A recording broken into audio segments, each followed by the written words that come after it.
This is episode number 13 of the Business Owners Releasing Negative Emotion series. Each episode, I work with the business owners, and I have a unique ability to identify what's blocking or stopping and preventing them from growing and making money and expanding and writing and designing and speaking and all of those things. Would you believe it's an old emotion on this chart? So the timer is on. And before the end of this session, I'm going to have talked to Martin, find out where his block is for the next step in his business, because we all have one. I'm going to conduct a releasing negative emotion session, identify the emotion that's this size, by the way, and wait for it. I'm not even done. I'm going to delete it with the magnet.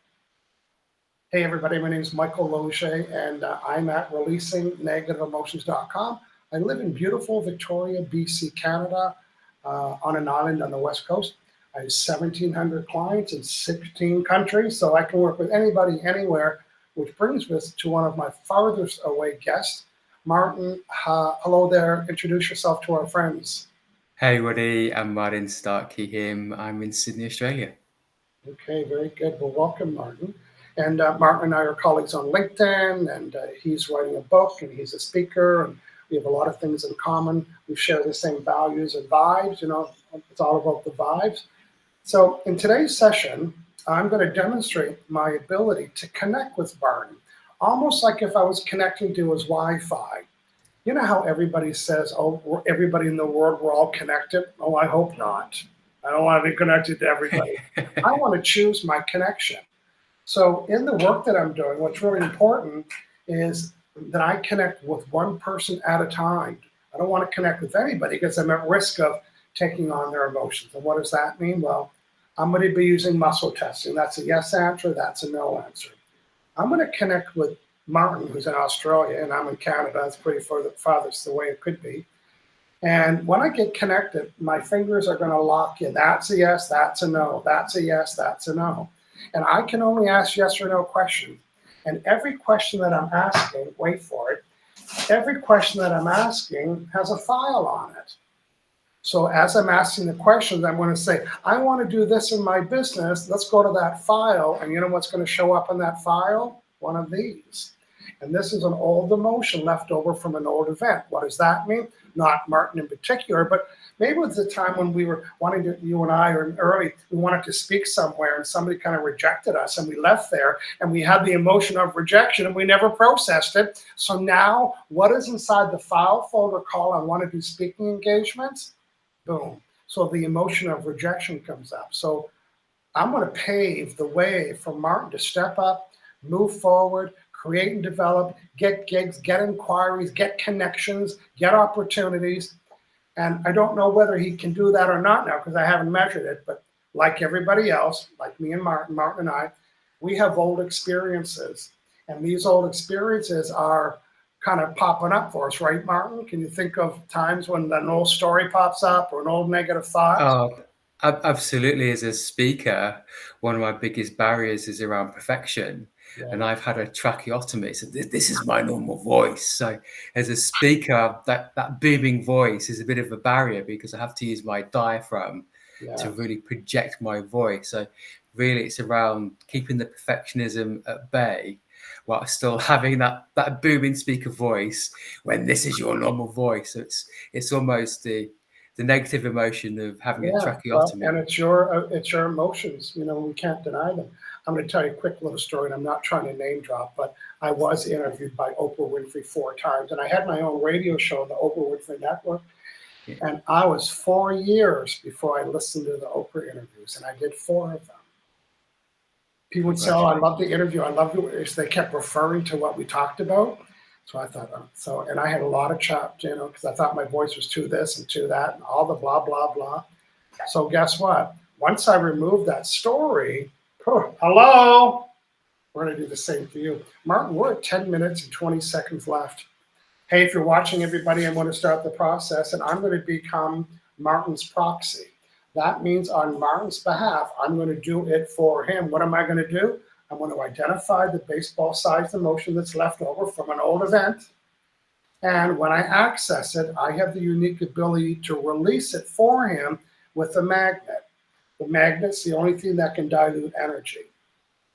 And of course, the receipts or the results of whether this worked or not would be Martin stepping up and moving forward. You'll hear my installation. We're at 9 minutes and 43 seconds. And I'm just scanning for Martin. Remember the days of AOL, we go, that kind of noise? I'm doing that all the way from Canada to Australia. I'm just scanning, connecting with Martin. I have the ability to do that. These are all no's. When it's a yes, I'll be connected to Martin. There we go. Am I Michael Losier? Am I Martin? Are we both in Canada? No. So this is all yes or no. So I'm Martin, yes. So here's my first question, kind of relating what you were saying. My conscious mind feels hesitant or blockage around my voice and being heard and the sound of my voice, and this is my voice. And what is the severity of my resistance to embrace my voice? Or what is the severity of my negative charge around my voice and my words and anything else around that? The severity is really not being heard. Yeah, so I'm going to find it out for you. I'm going to tap into your subconscious mind, say that story about your voice and what it sounds and everything. The charge on that is from 1 to 10. Is it 1, 2, 3, 4, 5, 6, 7, 8? It's an 8 out of 10. So in other words, every time you go to produce or develop or podcast or be on a video, there's probably some emotions coming up and hesitating you from having a free voice and speaking up. There are actually indeed some emotions. How many? Is there under 5, 4, 3? There's 2. And did these 2 emotions, did they happen to me at the same time, at the same event? Yes. How old was I? Was I over 1? Was I over 5, 10, 15, 20? Was I over 15, 16, 15, 1, 2, 15 years plus 2 months old? I had an event in my life where it was similar to what I want to be doing or doing, and I still have these emotions.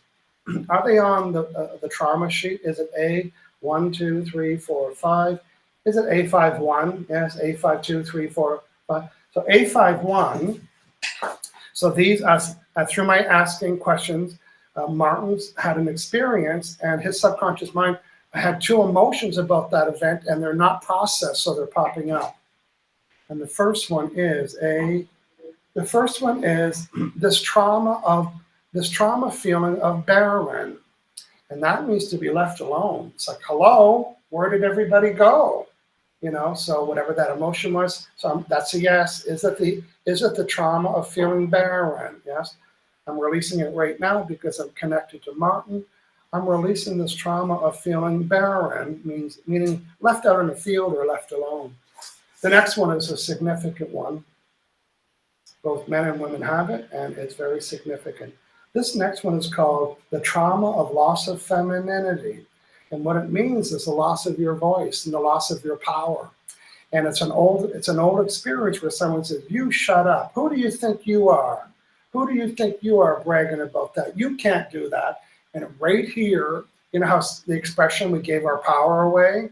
Yeah. That's what this is. We gave our power away because Betty didn't like that I was able to speak up about release. She doesn't like it. And the Michael would give his power away and say, I won't talk in front of Betty. And that's this energy right there. So when I delete that, you'll be free and easy. So I'm releasing this trauma called loss of femininity, meaning the loss of my ability to stay in my power. Listen to the list.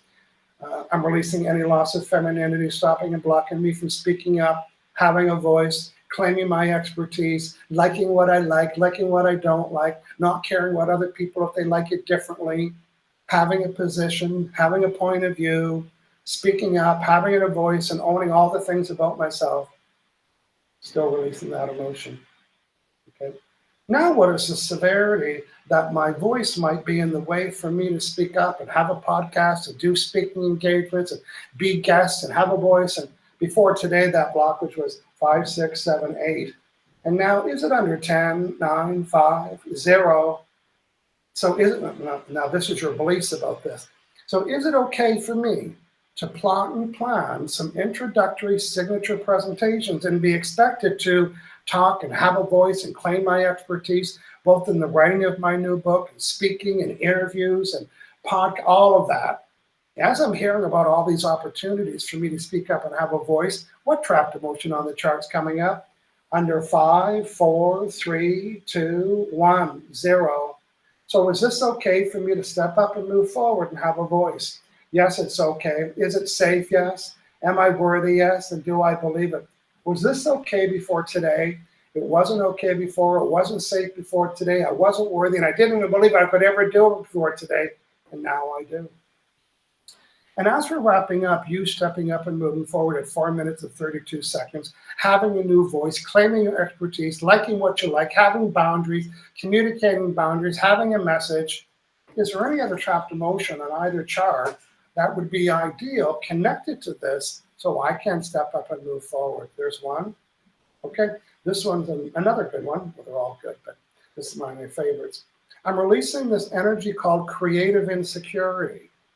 And this insecurity arises when I go to be creative. Oh, I want to write an article. This energy comes up and says, you'll get it wrong. You're not going to figure out how to do it. And that's what insecurity, that insecurity, I'm releasing it right now.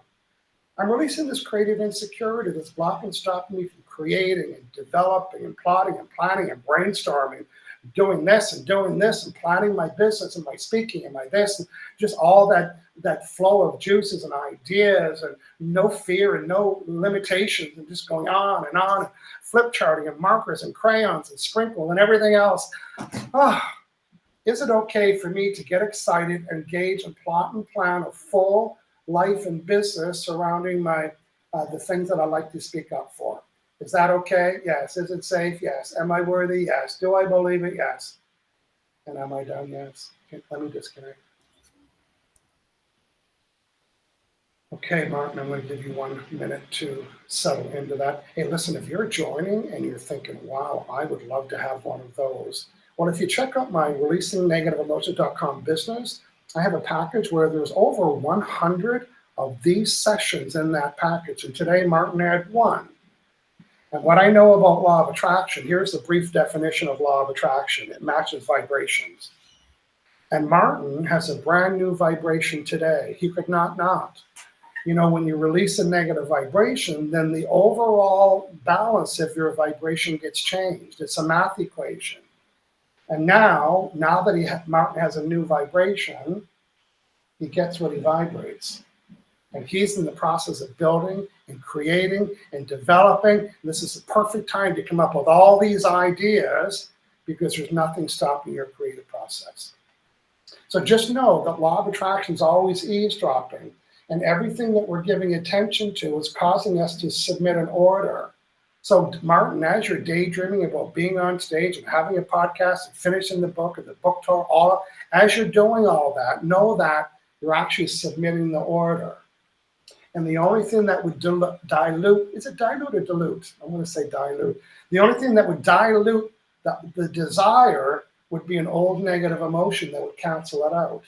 But they got deleted today. Martin, tell me what you're thinking, what you're feeling in 1 minute, 30 seconds. Go. What I'm feeling right now is I've really enjoyed speaking and getting my own voice out there to the world for the last 5 years. But there's always been that little doubt at the back of my mind around my voice. Yeah. And that's come from feedback of conversations with people. Can you speak up, please? And it's been that barrier of, is my voice on point today where I'm speaking? And Mike is easy to work through that. So it's just letting that go a little bit more.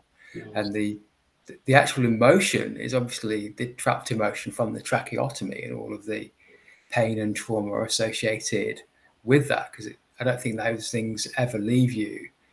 But being able to release that little bit more is able to just get that focus a bit more sharper. And that old event might come up to you thinking, I remember that. I was in high school, and, or whatever that connection was. And at the time it was hurtful, but they shaped your life, right? Those decisions. So, when you said voice, it means two things. I don't like the sound of it, and I don't have it. That's why I keep going to the throat, that pulling back of the energy. Martin, we did it. 21 seconds. You have a brand new vibration. You're submitting a new vibe, and you have a new voice, and you're in your power. Say yes if you love that. Absolutely. Big yes. Okay. Thanks, everybody. Here in Victoria, BC, and in Sydney, Australia, signing out on episode number 13. Well, that was fun. No,